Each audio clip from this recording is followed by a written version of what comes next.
When you saw this balloon traversing the continent of North America, what concerned you most? Yeah, thanks, Congressman. Good to see you again. Well, I mean, the most concern was what was it doing and what information is it getting, and is it itself dangerous? I mean, we don't know. I mean, General Van Herk talked about the possibility that there were explosives on the balloon and all of that. General Hertling talked about whether the balloon was sent up as a ploy to see what we would do. And I think that your comments about it in the media, at least, were some of the best that I read. And that is, would shooting it down give China a sort of pretext for them to do the same thing? We just don't know at the time that it happened.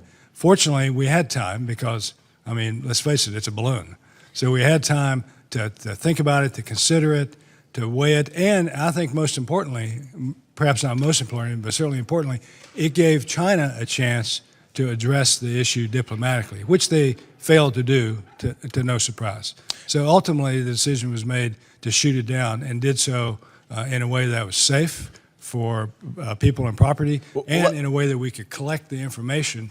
It's only in 47 feet of water. In our limited time, let's bifurcate that, the danger and then the transmission of information. We have the capability to block the transmission of information from the balloon back to China, don't we? We do. And in this type of an environment, do you think it's probably likely that we did that? I would only guess, but I think General Van Herk said that. Well, you can't see any reason why we wouldn't do that. Right. And when it comes to the danger that the balloon poses, are you aware of capability with this type of a balloon system to berth sensors or drones or other hardware or assets?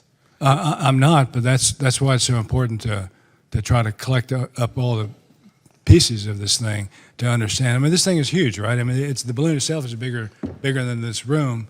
It's 3,000 or 4,000 pounds of equipment.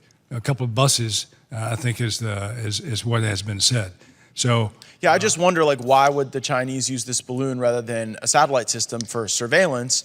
And one thing that presumably a satellite could not do would be berth other sensors or drones. And so just so that it gives Americans comfort, your testimony here is during your time in command, you never were aware of or briefed on a capability that the Chinese had to use a balloon system like that for that type of a proliferation of other hardware or assets. That's correct. And again, that's why it's so important to collect as much of the balloon pieces that we can to understand exactly what we're dealing with here. And while it could very well be also that maybe, I mean, it's just me speculating here because I'm under pressure and I'm liable to blurt out the truth.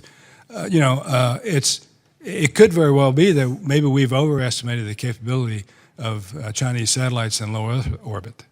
Well, and you've shared with me that we have the capability to block any transmission of information from the balloon. And while you weren't in the Situation Room while this decision was being made, as you join us today, you can't assess a circumstance in which we would have ever allowed information to be transmitted I would back. think. And it sort of begs the question, was this a big psyop? Yeah. Was this an effort by China to see how we would react to something like this that might not have had, the danger that we spoke of because you were not aware of that capability, and then also didn't have an intelligence collection function, and so to others it may have been an effort to try to see how we would react, how we wouldn't react, and then to try to use that to inform their decision making. In my limited time I have left with the Admiral, in the broadest sense, if we had $100 billion to dedicate to the China scenario, in which domain would that be the smartest investment? It would not be in counter balloon warfare. I would agree. Would it be space? Would it be cyber, electronic warfare? I think it would be cyber and space. And what dividends, if we made a $100 billion investment in cyber, what could the American people expect regarding the enhancement to their safety? I think we could be assured then that we wouldn't have intrusions, intentional or otherwise, from any number of actors, including Chinese. Well, assured of no intrusions from the Chinese sounds to me like a lot better than sending $100 billion to Ukraine, but that'll be something we'll assess as a team. Yes, sir. Thank you so much. Yield back.